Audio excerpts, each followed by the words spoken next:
Hello and welcome to Motorsport Life. You join me on a lovely grey British summer morning on a drive up to Darlington to the Croft Circuit.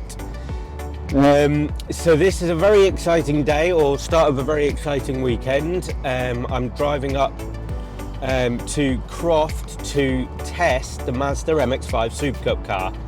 As you can tell, I'm pretty excited about the prospect. I am going to be racing in the BRSCC Club Sport Trophy. So the plan is today we're going to be doing a bit of testing, just a couple of sessions. I've driven the car once last year at Donington Park in 3 10-minute sessions. That's the only time I've ever driven the car. So yeah, getting out on the track today is going to be much needed, I would say. And then on Saturday there is nothing for me. I will just be watching the other races that are going on, and then Sunday we will have practice / qualifying in the same session for 20 minutes, and then the 45-minute race, which I'll be doing all of. You can have 2 drivers, but I'm very lucky to be doing all of it myself, with 1 mandatory pit stop with a set length of time. I think it's 2 minutes. So that's the plan, but we're going to get these miles done. I'm going to pray that it doesn't rain for the rest of the day and we get some dry running, but I will catch up with you at Croft Circuit. See you then.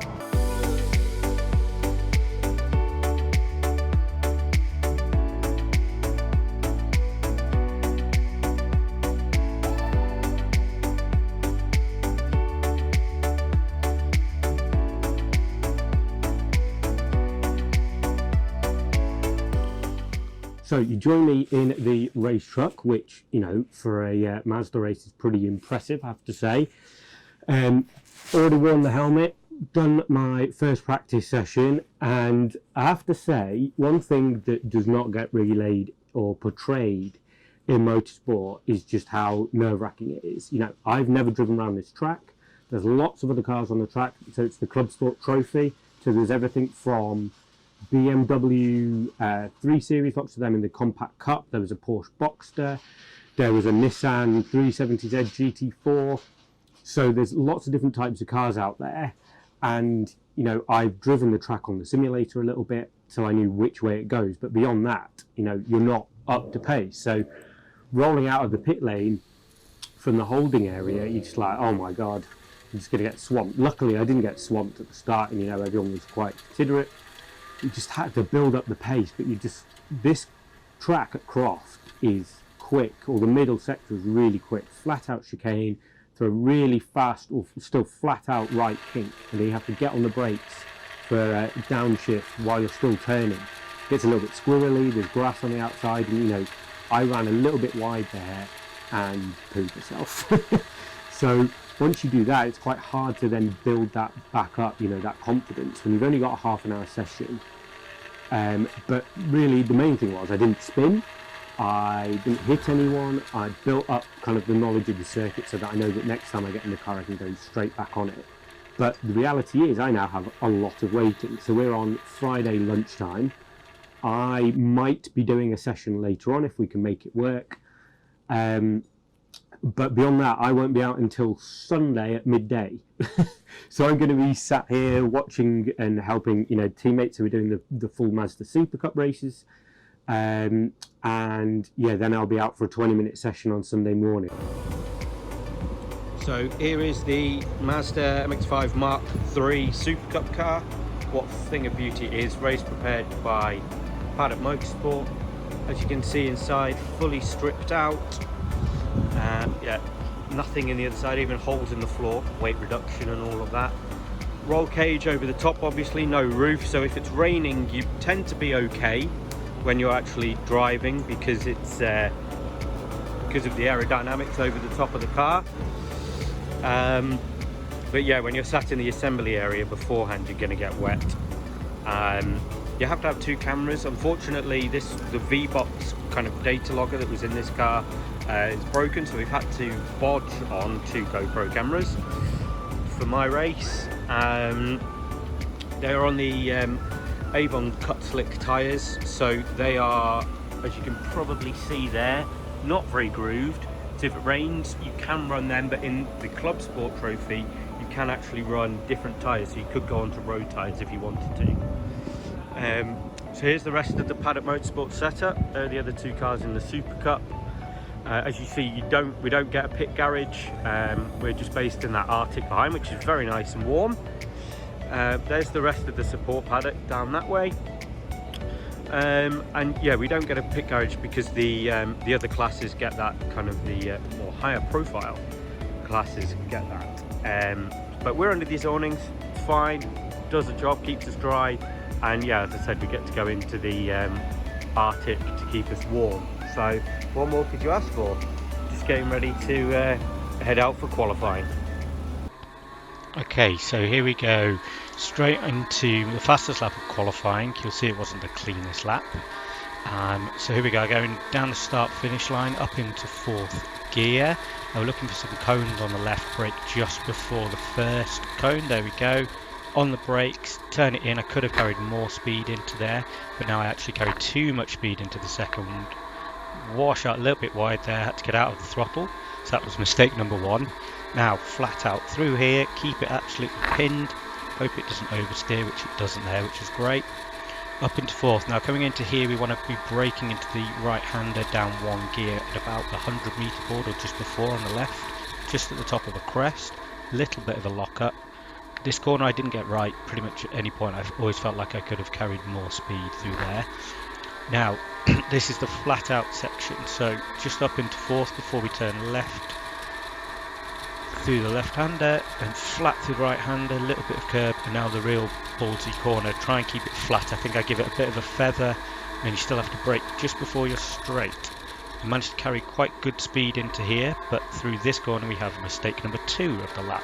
So I go in and I try and be brave and keep it flat, but I run a little bit wide, dip the rear wheel over the edge of the curb, which gets me nice and sideways again, so losing momentum. On the brakes, tricky left-hander, always trying to get it on that curb, but I missed, and here I needed to keep more left. See, I straight lined it to the apex, which now I washed out wide, and then on the brakes with a really tight hairpin, but leave it in second, and I missed the apex again. Back on the power, flat out. So that was a 39.3, so I could have probably been in the mid 38s without those mistakes, but that was good enough for 3rd on the grid in class. So onwards to the race. So we're about an hour before the start of the race, and as you can see, very British weather out there, absolutely pouring down, loads of standing water. So it might not be one of kind of 2 races that is running the wet the whole weekend, but can't do anything about it, just got to accept it and try and kind of find the grip, reduce the understeer, don't be afraid of it, and just feel my way around. Let's see what we can do. Okay, so here we are on the grid at the start of the race, making sure it's in gear. You can see the lights up in front and just next to my rearview mirror, they're on red, and I actually get quite a good launch, but the guy next to me gets a really good launch, and I get bit squeezed by him here. I change up a bit early, but he squeezes me, so I lift out, and then I couldn't see anything. Look at that. So I at this point was like, I don't want to cause any damage, which I'll have to pay for. I'm hiring the car basically. I'm just going to take it dead easy. The Fiestas were rapid in the front wheel drive. I get squeezed a little bit here, locked up, just gave him a nudge, which was enough to actually damage the front bumper, but not too badly. Now I'm completely blind into how this is going to feel. I'm too tentative, but in hindsight it was the right thing to do in this situation. But next time I race, hopefully I'll have a little bit more confidence. But this first lap, look how quick the Fiestas are in the wet. Being front wheel drive, they can just get the power down so much easier. Remember, there's no ABS and there's no traction control on this car, so if you press the brakes too hard you are locked up. You have to come off the brake, and obviously that's not going to slow you down either. So as soon as you lock up you're kind of in a bit of trouble. Through here, it's still struggling with the visibility a bit. It was now sunny, not raining, so all of that is just spray. And at this point I really was just wanting to kind of follow follow people through, make sure I didn't crash, check. See, there is still almost a little dry line, and certainly the weather, the standing water was patchy throughout the lap. And I'm just trying to work out how hard can I press the brakes. How do I press the brakes? Rather than snatching them. Do I use the curbs? Do I need to use wet lines? All of that sort of thing. So I'm just trying to feel out on these first few laps, and it probably took me 4 or 5 laps to really kind of get into the groove. So what we'll do is, after this first lap, we'll skip forward a bit through the race, and we'll start to look at when I'm picking up speed and actually start to overtake some people, which is probably the best bit when the track started to dry out.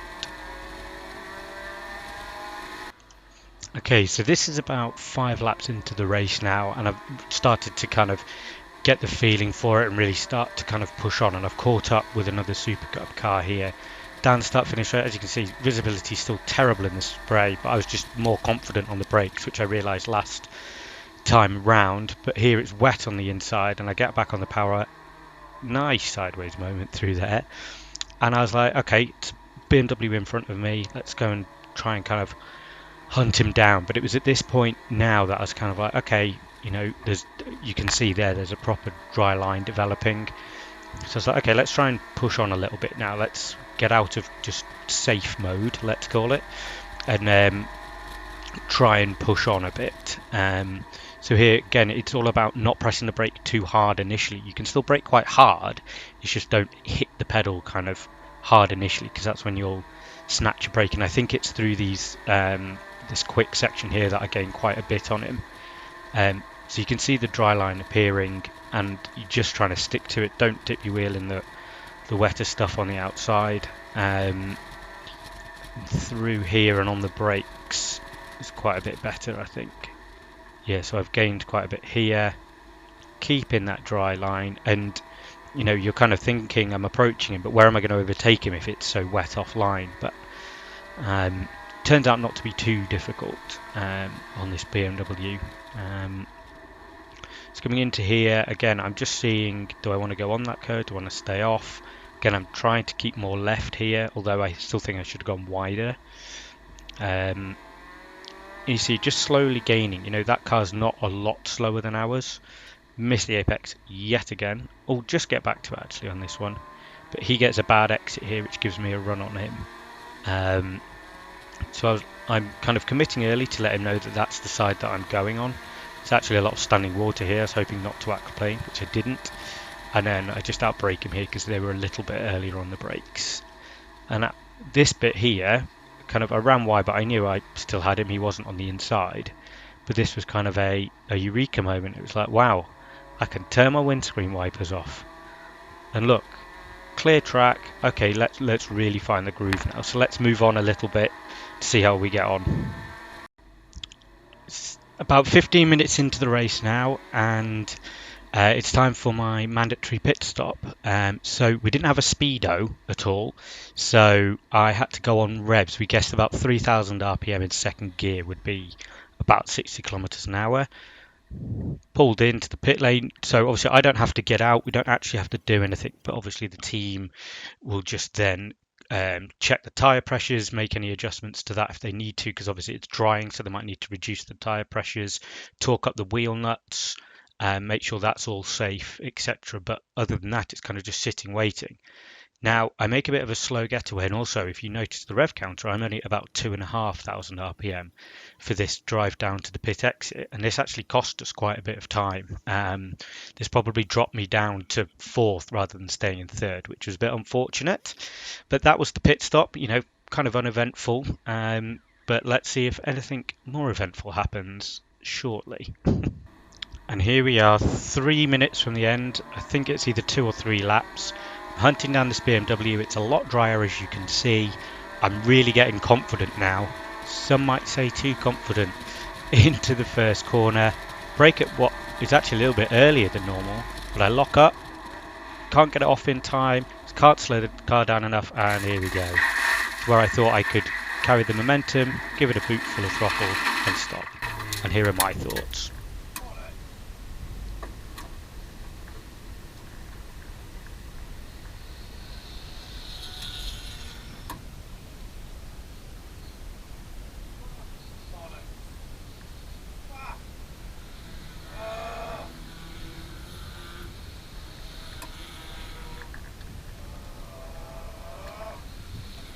Yeah, lots of growling for some reason.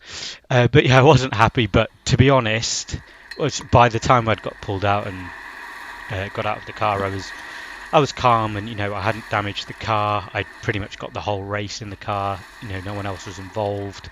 So overall, it wasn't too bad, to be honest. But I got really confused with if the steering was straight or not here. So it looks on the live stream like I literally cannot drive a car straight. Two. It is. It's number 11, Paul Crawford, who's gone off in exactly the same spot as George Grant and so many others this weekend. If you get your braking wrong into Clairvaux, so easy to just lock up and skate straight on. He needs to get the wheel straight, doesn't he? Because he's dragging the front wheels across the gravel at an awkward angle there. I was trying. As you can see, just before this, I completely lost which way was straight, and it was such a weird force on the wheel. Being dragged backwards through the really, really deep gravel. That was what got me. I thought I would be able to keep momentum going, but it was so deep, that gravel trap, that yeah, I just got beached in it, unfortunately. I'm just asking this guy if I can continue driving. He goes to check, but unfortunately confirms it's too close to the end of the race, so that was it. And I jumped, unfortunately, but overall I had such a good time. And if you can get out driving, even if it's in like a Citroen C1, which we'll be racing next, do it, because it is mega.